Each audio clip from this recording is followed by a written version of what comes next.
આજે કેવડા ત્રીજ પર રવિ અને નવ પંચમનો યોગ બન્યો છે, ત્યારે માંજલપુર કુબેરેશ્વર મહાદેવ મંદિર ખાતે કુંવારિકાઓ અને મહિલાઓ દ્વારા વિશેષ પૂજા અર્ચના કરવામાં આવી હતી. હિન્દુ ધર્મમાં હરતાલિકા ત્રીજ કેવડા ત્રીજનું વિશેષ મહત્વ છે.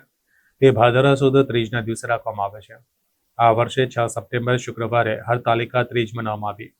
કેવડા ત્રીજનું વ્રત કરવાથી ભગવાન શિવ અને માતા પાર્વતીના આશીર્વાદ મળે છે. આ સાથે સુખ સમૃદ્ધિની પ્રાપ્તિ થાય છે.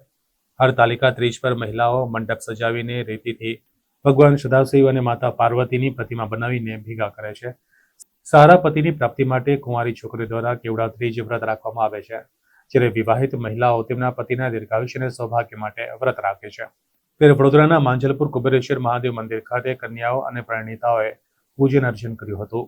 જાત જાતના કંદમૂળ ફળફળાદી જાત જાતના ઝાડના પાંદડા તોડી ભગવાન શિવજીને પ્રસન્ન કર્યા હતા અને ભગવાન શિવજી સાથે લગ્ન કર્યા હતા. ત્યારથી તમામ બહેનો આજના દિવસે આ ભાદરવા શુદ્ધ ત્રીજના દિવસે કેવડા ત્રીજના દિવસે લોકો આજે પોતાના પતિના આરોગ્ય માટે, અખંડ સૌભાગ્ય માટે, પરિવારના કલ્યાણ માટે ખાસ કરીને કેવડો ચડાવી આજના દિવસે આ પૂજન કરે છે.